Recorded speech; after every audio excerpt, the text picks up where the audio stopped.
नमस्कार बच्चों। कल हमने शुरू की थी गजानन माधव मुक्तिबोध द्वारा रचित कविता सहर्ष स्वीकारा है। और इसमें कवि ने क्या बताया है, हमें क्या स्वीकार करने के लिए कहा है, या कवि ने हमें क्या प्रेरणा दी है, कवि ने किसको सहर्ष स्वीकार किया है। इस कविता की जो हिंदी थी या कविता का जो सार था या कविता का जो सारांश था वो चारों काव्यांश की हिंदी मैंने आपको मौखिक बताई थी। तो आज हम शुरू करेंगे सहर्ष स्वीकारा का जो प्रथम जो काव्यांश है। इस कविता में कवि ने यानी मुक्तिबोध जो कवि है उसने बताया है कि उसे जीवन में जो भी कुछ मिला, चाहे वो दुख मिला या सुख मिला, या उसे आशा मिली या निराशा मिली, या उसे सम्मान मिला या अपमान मिला, या उसे संघर्ष करना पड़ा, या उसे दुख झेलना पड़ा, पीड़ा झेलनी पड़ी या व्यथा झेलनी पड़ी, वो सभी कुछ उसने खुशी के साथ स्वीकार किया है। भगवान ने उसे जो भी दिया है उसे हंसकर समान भाव से स्वीकार किया है कि वो दुख में ज़्यादा दुखी नहीं हुआ और सुख में ज़्यादा सुखी नहीं हुआ। यानी भगवान ने जीवन में इतने बड़े जीवन में कवि को जो भी कुछ मिला, चाहे वो दुख हो या सुख हो, उस कवि ने बड़े ही खुशी के साथ उसे स्वीकार किया है। उसे ईश्वर से कोई शिकायत नहीं है और हमें भी वह प्रेरणा देता है कि हमें भी ईश्वर जो कुछ हमें देता है, जो कुछ हमें प्रदान करता है, उसे हमें खुशी के साथ स्वीकार कर लेना चाहिए। हमें ईश्वर से शिकायत नहीं करनी चाहिए। तो देखिए, आज हम पढ़ते हैं कि जिंदगी में जो भी कुछ है, जो भी है, सहर्ष स्वीकारा है।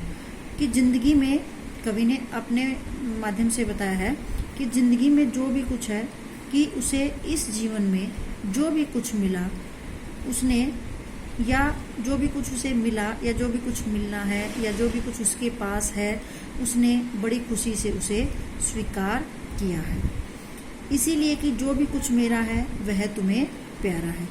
कवि जो है ईश्वर को संबोधित करते हुए कहता है कि उसने अपने उसके जीवन में दुख दिया, सुख दिया, पीड़ा दी, जो भी कुछ दिया उसने उसे प्रसन्नतापूर्वक स्वीकार किया है।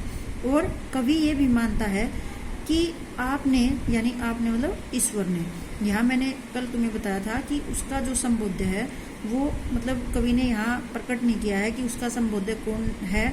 उसने ईश्वर भी नहीं लिखा है और उसकी कोई उसका जो प्यारा है वो भी नहीं लिखा है।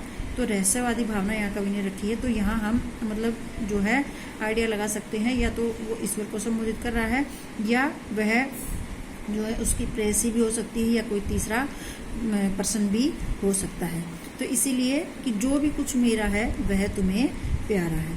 तो अब कवि ये भी मानता है कि उसने, यानी ईश्वर ने जो भी कुछ उसे दिया है वह इसलिए दिया है क्योंकि उसे कवि से बहुत ज़्यादा प्यार है। गर्बीली गरीबी है, ये गंभीर अनुभव सब, यह विचार वैभव सब। अब कवि क्या कहता है कि गर्बीली गरीबी यह है कि देखिए, कवि ने क्या बताया है कि ईश्वर ने जो है जो उसे गरीबी दी है, यानी कवि जो है वो गरीब है, उस पर भी कवि जो है वो गर्व करता है, घमंड करता है कि भगवान ने मुझे गरीबी दी है। और ये गंभीर अनुभव, और उसके जो गंभीर यानी गहन जो अनुभव है किसी चीज़ के प्रति, और विचार वैभव और विचारों रूपी संपत्ति, ये सब जो है ईश्वर ने जो दी है उसे, उस पर कवि को जो है गर्व है। दृढ़ता यह है, और अंदर की जो दृढ़ता है, भीतर की सरिता, और कवि के अंदर की जो सरिता यानी विचारों का जो प्रवाह है, अभिनव है सब। वो सब क्या है? अभिनव है, यानी नया है। और कैसे हैं? मौलिक हैं। यानी कवि को जो गरीबी मिली है और उसके अंदर जो विचारों की गहनता है, और विचारों का जो वैभव है यानी विचारों रूपी जो संपत्ति है, भीतर की जो दृढ़ता है, और आंतरिक विचार, और ये सब क्या है? जो उसके अभिनव सब मौलिक है। ये सब कवि के लिए जो है मूल रूप में है, वो कवि के लिए बनावटी नहीं है। इसीलिए कि पल पल में जो भी कुछ जागृत है, अपलक है, वह संवेदन तुम्हारा है। अब कवि क्या कहता है कि इस संसार में उसे पल पल यानी प्रत्येक क्षण जो भी कुछ दिखाई देता है, जो भी कुछ वह अपनी आंखों से प्रत्यक्ष रूप से देख सकता है। अपलक होता है वैसे बिना झपकाए, लेकिन यहाँ हम इसका अर्थ कर सकते हैं प्रत्यक्ष रूप से। बनाया हुआ जो संसार है, यहाँ मैंने बच्चों मीनिंग भी लिखे हुए हैं, तो आप इससे सहायता लेके पढ़ सकते हैं।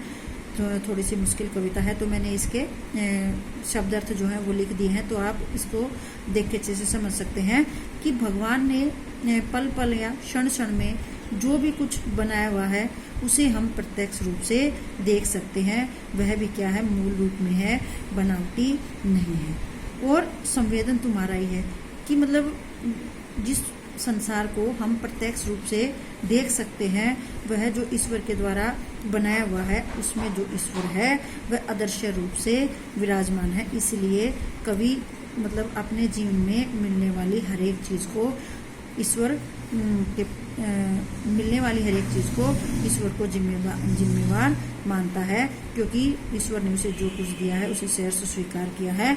और ईश्वर ने जो इस संसार को बनाया है उसे हम प्रत्यक्ष रूप से देख सकते हैं, लेकिन ईश्वर भी उसमें अप्रत्यक्ष रूप से विराजमान है। इसीलिए कवि कहता है कि संवेदन तुम्हारा है, यानी ये सब कुछ तुम्हारी ही देन है। इसीलिए कवि ने जो कुछ उसे उपलब्धि मिली है, उसे दुख मिले हैं, सुख मिले हैं, वो ईश्वर की देन ही मानता है।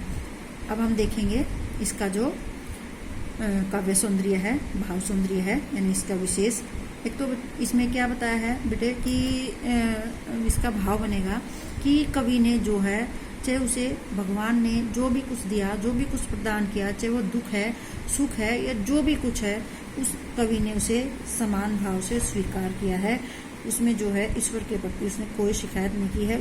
उसने अपनी हर एक चीज़ को ईश्वर ने जो दी है उसको बड़ी खुशी से स्वीकार किया है, और साथ ही हमें भी यही प्रेरणा दी है।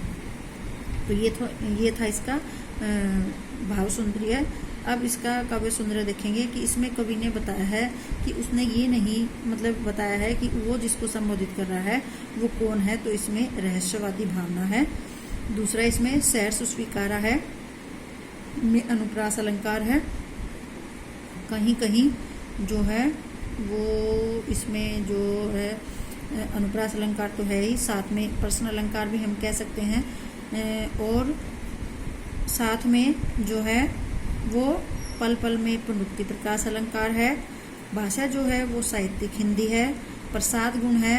और देखिए जो इसमें गरीबी का वर्णन किया है, तो हमें कवि पर थोड़ी सी दया भी आ सकती है, तो इसीलिए यहाँ करुण रस जो है वो है, और जो है मुक्त छंद है, और इसमें जो है जो बिंब योजना है वो भी बड़ी अच्छी कवि ने हमें बताई है। तो ये था आज का आपका जो पहला काव्यांश था। इसका दूसरा काव्यांश मैं आपको कल पढ़ाऊंगी। तो बच्चों ये पहले काव्यांश को मैंने आपको पढ़ा दिया है। इसमें से जो छोटे क्वेश्चन है, क्योंकि आपकी बार बोर्ड में जो है वो मल्टीपल चॉइस क्वेश्चन भी पूछे जाएंगे, तो इसमें से छोटे क्वेश्चन आप खुद ढूंढ के लिखेंगे। बाद में पूरी कविता कराने के बाद मैं तुम्हें एक दिन वो भी भेज दूंगी। धन्यवाद।